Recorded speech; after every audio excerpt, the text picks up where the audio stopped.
In times of market turmoil, investors tend to make rational, irrational decisions.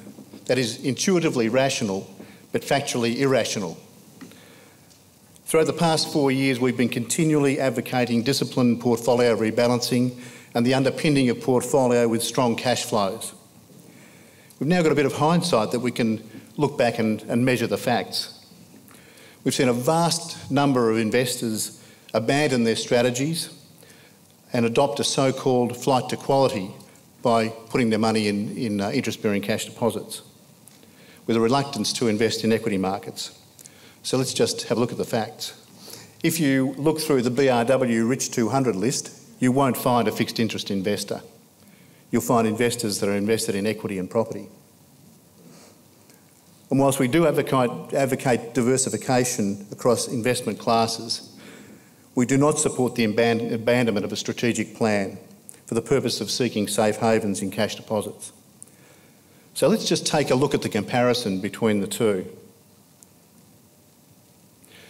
This is the performance figures of the 90-day bank bill over the past 15 years. And as you see, the average return is 5.31% per annum. Over the same period, the CPI rate has averaged 3.39%. So that the net return on fixed interest deposits over that time was 1.92%, that is pre-tax. Now, if you need to use that interest to live on, you in fact made a loss of 3.39%. And in fact, it's the only capital performance that we can guarantee you, that if you invest in fixed interest deposits alone and use the income, you will make a loss at the rate of inflation. Let's compare that with a small number of high-quality shares that would have been in our clients' portfolios over the past 15 years. And as you can see, the dividend returns at cost are phenomenal.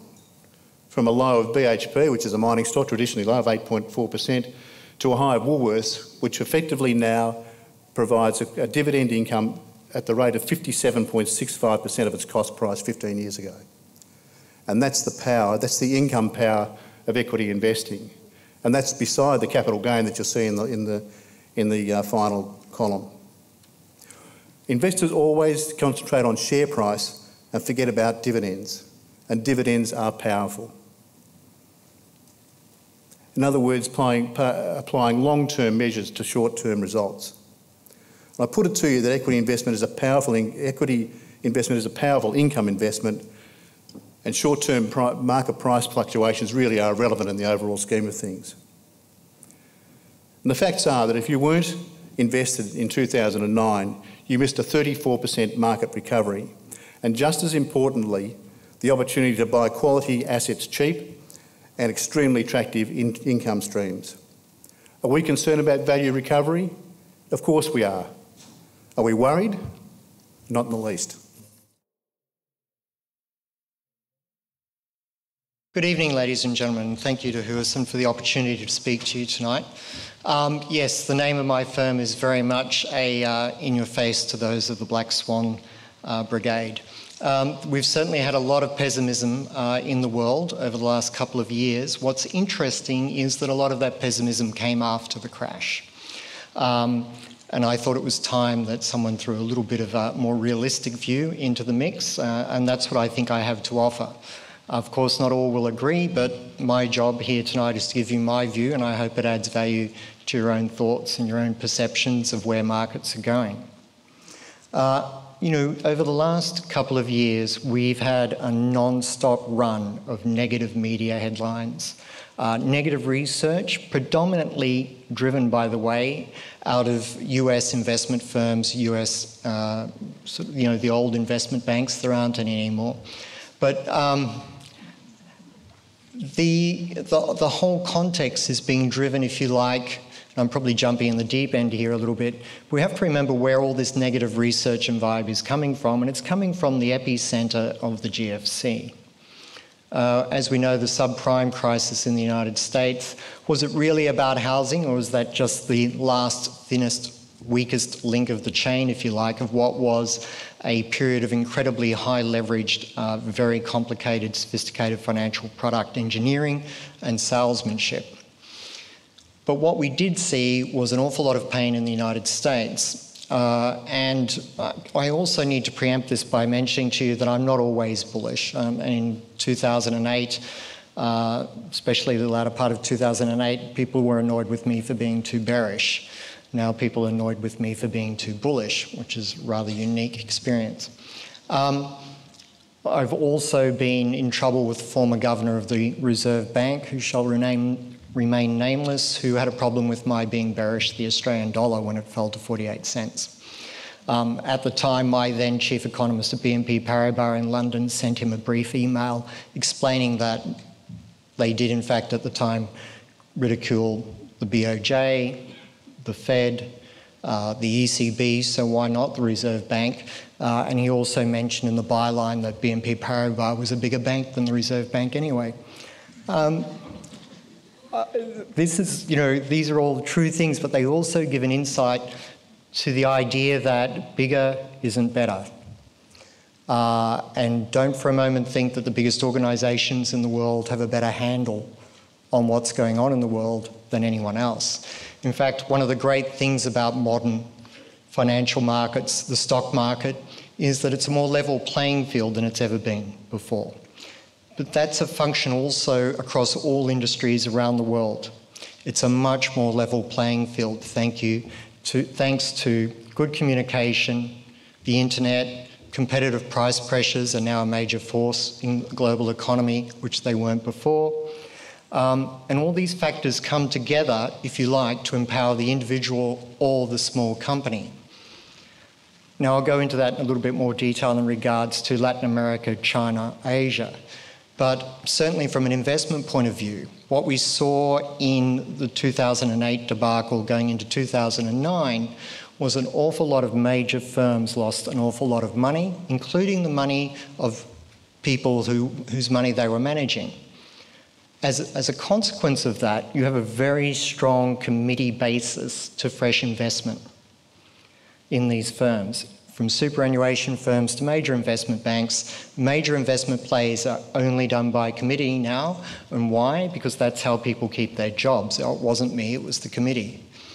And so people are playing very safe. They're also playing at that level, if you like, from a point of pain. So coming back to my original point, 5 to 8 investment firms in the world really drive daily media comment around the world, particularly in the West, which we seem to still be a part of, which is, again, at odds with reality. But that driving force is really very powerful. You may not realise it, but a lot of your local banks and brokers, even the big ones, actually use research from Goldman Sachs, JP Morgan, Merrill Lynch. They receive those reports on a daily basis. They do business with those banks. They get that research. They then churn it out as their own research, or it certainly greatly impacts their own view of the world. So you get this omnipresent pressure, if you like, of what a few people on Wall Street are thinking. The other thing about Wall Street is that there's a 4-block square area in New York, in Manhattan, where 1,000 hedge funds are located. 1,000 hedge funds with money under management of more than $1 billion. Now, some of these hedge funds manage 30, 40, or even $60 billion or more. But there's 1,000 of those firms in a 4-block area. It also seems to be in a similar area to where Bloomberg are located, Reuters are located, similar area to where the credit agencies are located. So you get a very groupthink process coming out of New York, which the rest of the world's been very heavily impacted by. And I think it is at a great divergence to what the reality is. So given that we have that constant onslaught of negative news, it's very encouraging that markets have been rallying of late. Just excuse me, I'll take my jacket off. Markets have rallied despite all the negative sort of energy about all the negative headlines and media. Why have they rallied? Well, I've been forecasting they would be rallying for quite a while now. 11th of March, in fact 9th of March 2009, when the market was collapsing and everyone thought the market was going to fall a lot further. I went in on that day, I sat down at my desk and I wrote an essay called Levels of Confidence. And it was an explanation, a fundamental explanation as to why the world was about to have its strongest economic expansion ever and why that would lead to a 5 to 15-year bull market. I'm wrong on that, by the way. It's more likely a 15 to 30-year bull market, but that's what I thought at the time. 2 days later, I went on national television, as was mentioned, and I said, we've already seen the absolute low. Within 2 days of the low, and we're going to get a major rally. Part of my being able to do that was years of experience in markets and seeing that absolutely everyone, didn't matter what city they were in around the world, didn't matter what bank or share broking firm they were in Sydney or Melbourne or Perth, they were all bearish.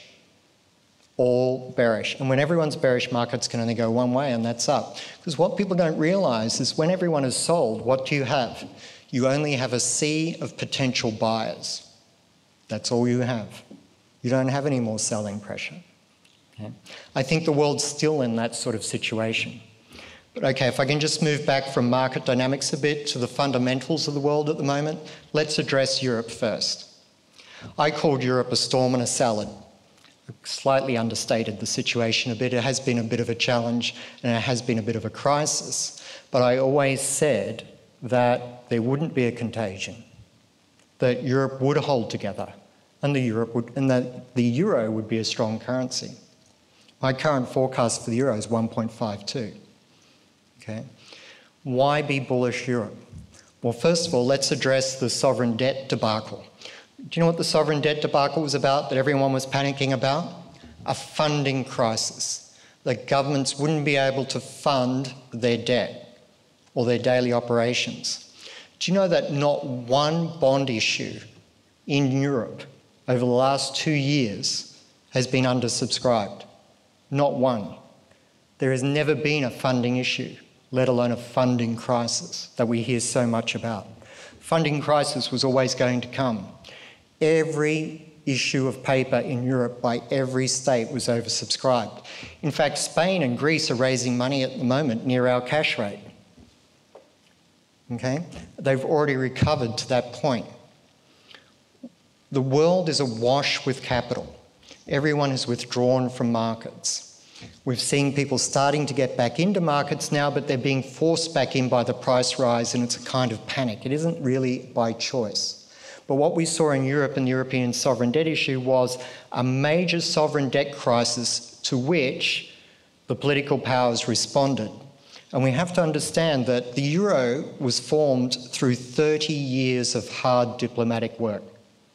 And there was no way that Europe was going to let the euro unwind after 30 years of effort to create it, and it's only been going for 10 or 11 years. That was never going to happen. The other thing about Europe is you need to know it's the world's largest economy. The Eurozone is $2 trillion a year bigger than the United States economy. The United States is the second biggest economy in the world, but again, that's not something you'll often hear out of US research houses. Okay? The United States used to be the world's largest economy and it used to be the most entrepreneurial economy. Now, Eurozone is the world's largest economy and China is the most entrepreneurial economy. Hence, the US is in decline or was in decline.